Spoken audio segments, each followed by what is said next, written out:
அனைவருக்கும்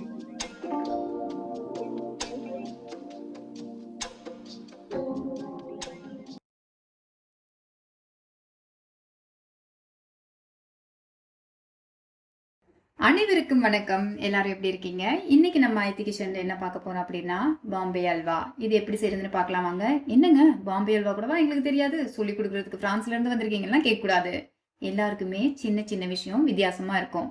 ஸோ எனக்கு தெரிஞ்ச சின்ன சின்ன விஷயத்தை இதுல போட்டு செஞ்சிருக்கேன். வாங்க பார்ப்போம். இப்போ நான் 2 கப் கார்ன்ஃப்ளவர் எடுத்திருக்கேன். இந்த கார்ன்ஃப்ளவர் மாவில் பார்த்தீங்கன்னா 2 விதம் இருக்குது. ஒன்று திரித்திரியாக இருக்கிறது இருக்கும், இன்னொன்று நல்ல பால் மாதிரி நம்ம கரைச்சி எடுத்ததும் இருக்கிறதும் இருக்குது. நம்ம எப்படி எடுத்துக்க போகிறோம்னா, நம்ம நல்லா கரைச்சதுக்கப்புறம் பால் மாதிரி 2 கப் கார்ன்ஃப்ளவர் மாவுக்கு 1.5 கப் தண்ணி சேர்த்து நல்லா இந்த மாதிரி கட்டிகள் இல்லாமல் மிக்ஸ் பண்ணிக்கலாம்.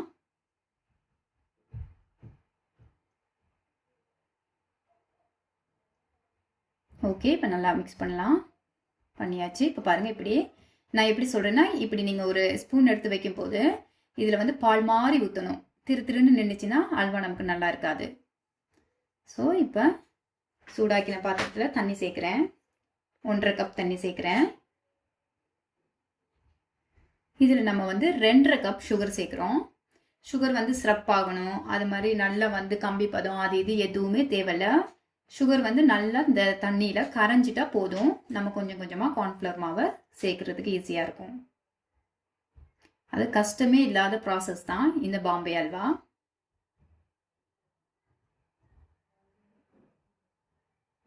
அதாவது ஏற்கனவே நம்ம ஊரில் எல்லாரும் எல்லா ரெசிபியும் சூப்பராக செய்வாங்க. பட் புதுசாக கல்யாணம் ஆனவங்க, புதுசாக வேறு ஊருக்கு வந்தவங்க, ஐயோ மறந்துட்டேனேன்னு நினைக்கிறவங்களுக்கு தான் நாங்கள் மாதிரியானவங்கலாம் இந்த மாதிரி உங்களுக்கு ரெசிபிஸ் போட்டுக்கிட்டு இருக்கோம். இப்போ பாருங்கள், இந்த மாதிரி டைமில் நம்ம கொஞ்சம் கொஞ்சமாக கார்ன்ஃப்ளவர் சேர்க்க ஆரம்பிச்சிடலாம்.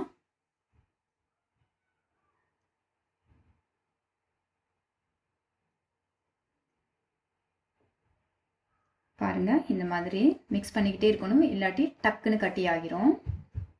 அதாவது சின்ன சின்ன கட்டிகள் வர ஆரம்பிக்கும்.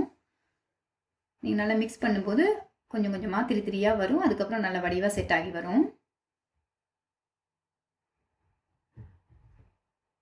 நான் எல்லாமே சேர்த்துட்டேன். மிக்ஸ் பண்ணுவோம்.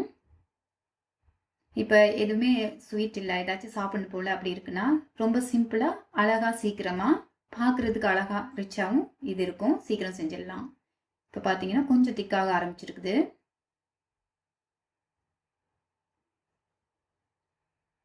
நல்லா மிக்ஸ் பண்ணிக்கிட்டே இருக்கணும், இல்லைன்னா அடி பிடிச்சிரும். நான் வந்து நான்ஸ்டிக்கில் தான் செய்கிறேன், ஏன்னா வந்து அடி பிடிக்காமல் இருக்கும். மற்ற பாத்திரத்தில் செய்யும் போதும் நீங்கள் கவனமாக மிதமான தீ வச்சு அடி பிடிக்காமல் கிண்டிகிட்டே இருக்கணும். அதுதான் ரொம்ப முக்கியம். இந்த அல்வா எல்லாத்துக்குமே இதே மாதிரி தான். நம்ம பக்கத்திலே இருந்து கிண்டிகிட்டே இருந்தால் தான் அல்வா கிடைக்கும். கிண்டலைனா ஒன்றுமே கிடைக்காது. இப்போ பாருங்கள், திக்காகிருக்கு ஓரளவுக்கு. நல்லா மிக்ஸ் பண்ணிக்கலாம். நல்லா மிக்ஸ் பண்ணுங்க.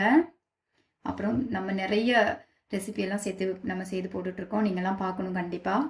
உங்களோட கமெண்ட் எல்லாம் எனக்கு பரிமாறுங்க. நான் வந்து இதில் ஒரு விஷயம் செஞ்சுருக்கேன். நெய் ஒரு 3 டேபிள் ஸ்பூன் நெய்யில் ஏலக்காவை வறுத்து அதில் வந்து சேர்த்துருக்குறேன். அதை சேர்த்து தான் இப்போ நெய்யை கொஞ்சம் கொஞ்சமாக இதில் சேர்க்குறேன். அப்போ வாசனை சூப்பராக இருக்கும் உங்களுக்கு, அந்த நெய்யில் பொரிச்சதால்.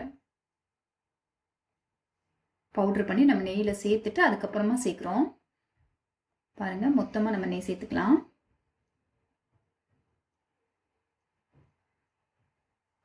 இதுக்கு அவ்வளோ நெய் தேவையில்லை. 3 டேபிள் ஸ்பூன் நமக்கு போதுமானது.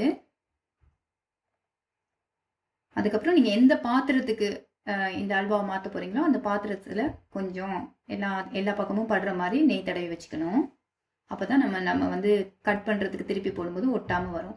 இப்போ நான் வந்து கொஞ்சம் வேறு கலர்லேயும் கொஞ்சம் வந்து மஞ்சள் கலர்லேயும் செய்ய போகிறேன். அதுக்கு தான் மாதுளை விதைகளை எடுத்து அதை வந்து சாரா ஜூஸ் பண்ணி எடுத்திருக்கேன். அதை அப்படியே இதுக்கு சேர்க்க போகிறோம்.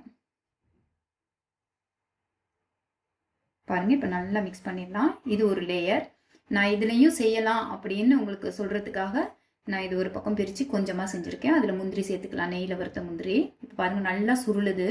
இந்த டைமில் நம்ம அல்வாவை எடுக்கிறது கரெக்டாக இருக்கும். இன்னொரு பக்கம் நான் வந்து குங்குமப்பூ வந்து கொஞ்சமாக ஒரு 2-3 இதழில் தண்ணியில் கலந்து இப்போ இதில் சேர்த்துருக்கேன். இது அழகான ஒரு எல்லோ ஷேடர் தரும். அது ரொம்ப அழகாக இருக்கும். இப்போ சட்டியில் அப்படியே சுற்றுது இல்லையா அல்வா, உங்கள் கூட வரேன்னு. அதுதான் இப்போ ரெடி ஆயிடுச்சு. முந்திரி சேர்த்துக்கலாம்.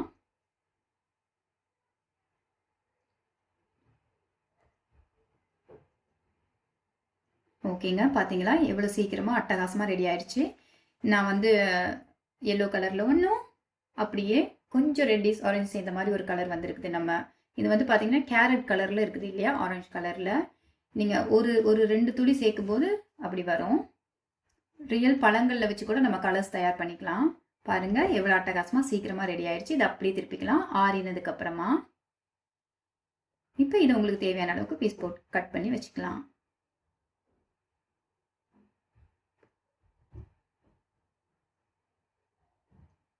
டட்டடாய், பார்த்தீங்களா அழகா இருக்குல்ல? நான் செம்மையாக செஞ்சு எடுத்துட்டேன். இதே மாதிரி நீங்களும் கண்டிப்பாக இந்த ரெசிபியை ஃபாலோ பண்ணுங்கள். உங்களுக்கு என்ன விருப்பமோ அதுகளை நல்லபடியாக செஞ்சு சாப்பிடுங்க. கண்டிப்பாக இந்த ரெசிபியை செஞ்சுட்டு எனக்கு கமெண்ட் பண்ணுங்கள். ஆரோக்கியமான உணவு தான் ஆரோக்கியமான வாழ்க்கை. இது அடிக்கடி நான் சொல்லிட்டு தான் இருக்கிறேன். கண்டிப்பாக ஆரோக்கியமான உணவை எப்போதுமே சாப்பிடுங்க. இன்னொரு ரெசிபியில் சந்திக்கிறேன். பாய் பாய்.